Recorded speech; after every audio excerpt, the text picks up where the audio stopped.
नमस्कार मित्रों, मैं अमित स्वागत करता हूं आपका इस आपके अपने चैनल पर।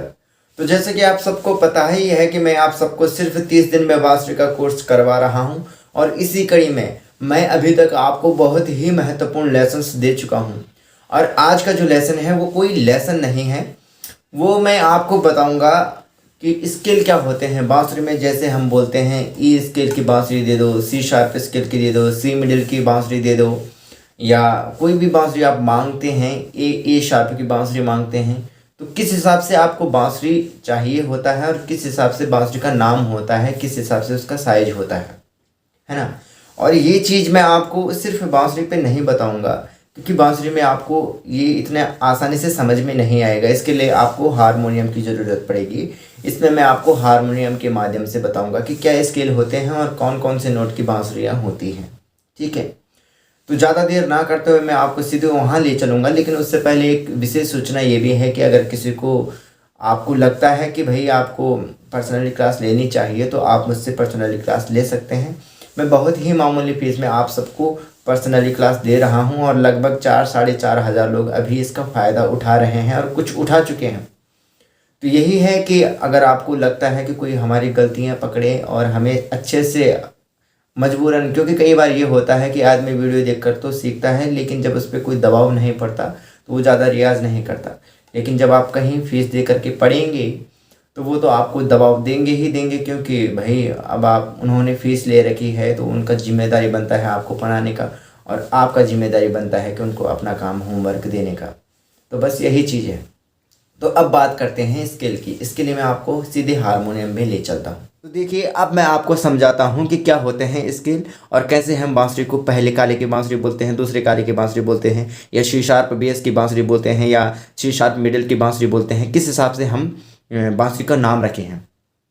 तो सबसे पहले तो आपको ये पता होना चाहिए कि सप्तक कितने होते हैं। तो सप्तक 3 सप्तक होते हैं।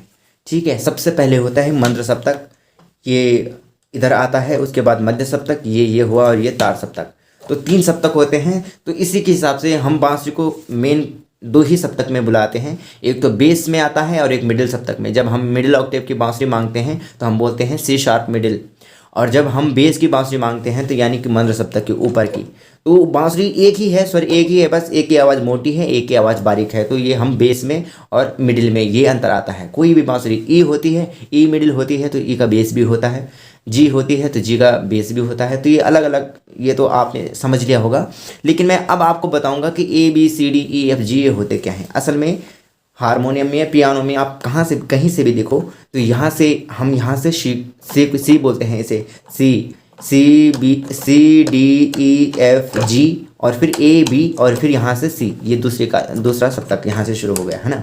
तो A C D E F G A B, और ये हमारे मेन 7 स्वर हैं। और उसके बाद ये जैसे सी है तो ये सी शार्प, ये डी है तो ये डी शार्प, ई F G sharp, F sharp, G sharp, फिर उसके बाद दोबारा से ये ए शार्प, शार्प माने काला, जितना भी हुआ। जैसे कि कोई बोलते हैं हमें सी शार्प की बांसुरी चाहिए, तो सी शार्प माने होता है ये सी है तो सी शार्प माने ये वाला स्वर, जहाँ से हम सारे गामा पा धा नि सा हम गाते हैं। एक्चुअल में सारे गामा पा धा नि सा वो यही बांसुरी मांगते हैं, सी शार्प की बांसुरी। यहाँ से सीखना इसलिए बेटर होता है कि ज़्यादातर आपको राग बंदी से सब कुछ यहाँ से अच्छे से मिल जाती हैं आपको। ठीक है, तो इसीलिए ज़्यादातर सी या यहाँ से इन दोनों, इस स्वर से या इस स्वर से की बांसुरी आपको सीखने में मंगवाते हैं। फिर उसके बाद जैसे कोई बोलता है कि हमें डी शार्प की बांसुरी चाहिए, तो डी शार्प माने ये रहा, ये सी डी शार्प, ये सी शार्प। तो ये इस हिसाब से इनके नाम होते हैं बांसुरी के नाम। यानी कि हारमोनियम के 25 बटन होते हैं और बांसुरी की 25 बांसुरियाँ। ये एक बटन पे एक बांसुरी, पूरी बांसुरी लगती है, दूसरे बटन पे दूसरी बांसुरी लगती है, तीसरे बटन पे तीसरी। और ज़्यादातर हमें तार सप्तक में जाने की ज़रूरत नहीं पड़ती, उतना कोई जाता नहीं है। तो सिर्फ दो सप्तक का ही हमें बांसुरी चाहिए होती है, एक बेस में एक मिडिल में ज़्यादातर। तो इसीलिए 25 बांसुरियाँ, ये अगर आप इनको गिनेंगे तो ये 25 ही होते हैं, 24 स्वर होते हैं, एक 25 बांसुरियाँ होती हैं। ठीक है, 24 स्वर क्यों? क्योंकि सप्तक के 12 स्वर के 12 बांसुरियाँ और मंद्र सप्तक के 12 स्वर की 12 बांसुरियाँ। तो हम किसी भी सुर से अगर गाना शुरू करते हैं, प्रारंभ करते हैं, तो हमें उसी बांसुरी को पकड़ना है। जैसे हमने ढाई से कोई हमने गाना शुरू किया तो हमें ढाई की बांसुरी ही पकड़नी है, तब जाके हम उसको मिला पाएंगे उसके साथ। तो ये होता है, ये तो मैंने आपको सिंपल नाम बताए।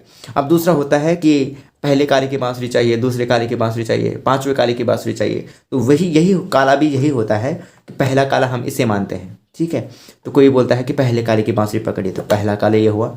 कोई बोलता है चौथे काले की बांसुरी चाहिए, तो चौथा काला कौन हुआ, 1 2 3 और 4, चौथा काला ये हुआ। ये काले रंग के हमने गिने, है ना।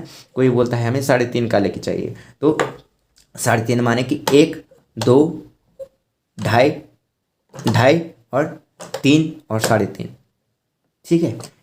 तो बस आपने ये ध्यान देना है कि बांसुरी के हारमोनियम के एक बटन पर एक बांसुरी लगती है, और इसी प्रकार 25 बटन होते हैं, 24 बटन होते हैं, तो 24 बांसुरियाँ लगती हैं। मंद सप्तक के 12 स्वर और मध्य सप्तक के 12 स्वर। तार सप्तक में जाने की ज़रूरत नहीं पड़ती, क्योंकि उससे नीचे बहुत छोटी बांसुरियाँ आती हैं, वो बजेगी ही नहीं। और मंद सप्तक में इससे ऊपर तो आपको शंख बांसुरियाँ भी मिलेंगी, मंद सप्तक के ऊपर भी बांसुरियाँ मिल जाती हैं। लेकिन मेन 25 बांसुरियों का एक सेट होता है, 24 बांसुरियों का एक सेट होता है, वो 12 स्वर मध्य सप्तक के होते हैं। ये यहाँ से अगर आप गिनेंगे तो 1 2 3 4 5 6 7 8 9 10 11 12, और वही 12 स्वर मंद सप्तक के होते हैं, तो 12 12 24 बांसुरियों का एक सेट होता है। और ये हर स्वर का एक नाम है। सबसे पहले इसको सी बोलते हैं, ये डी बोलते हैं, ये ई हुआ, ये एफ हुआ, और ये एफ शार्प हुआ, ये जी शार्प, ए शार्प। तो जैसे जैसे जिस बटन का जो नाम है, उसी बटन पे जो बांसुरी लगती है उसका नाम वही बांसुरी है। जैसे कोई बोलते हैं सी शार्प बांसुरी चाहिए मुझे, या सी बांसुरी चाहिए, तो सी माने ये वाली बांसुरी, सी मिडिल ये हुआ। अब सी अगर उन्होंने बेस की मांग ली, तो सी बेस सीधे सीधे इस तरफ की बेस इस तरफ का सी हो गया, तो इसका सी ये हुआ, तो ये इधर मोटी वाली आवाज़, ठीक आवाज़ एक ही रहेगी, लेकिन ये अंतर ये आ जाएगा कि इधर बारीक, इधर ठीक उसके डबल मोटी। तो बस यही अंतर है, और शायद अब आपका कोई भी कन्फ्यूजन नहीं रह गया होगा। और फिर भी कोई किसी भी प्रकार की दिक्कत अभी भी आए तो आप मुझे कह सकते हैं, ठीक है। तो बाकी आप अच्छे से रियाज़ करते रहिए, और भविष्य में हम आपके लिए या आपके चाहने वालों के लिए, जो भी आपके चाहने वाले कोई हारमोनियम सीखना चाहता होगा, कोई तबला सीखना चाहता होगा, उसके लेसन भी बनाएंगे। उसको भी हम बहुत ही आसान तरीके से, जिस प्रकार से हमने बांसुरी की जो लेसन हैं वो बनाए हैं, उसी प्रकार से हम हारमोनियम के, तबला के, गिटार के, जो भी आपको चाहिए होगा, हम उसके लेसन बनाएंगे, ठीक है। तो बहुत अच्छे से आप रियाज़ करते रहिए, आगे बढ़ते रहिए। धन्यवाद।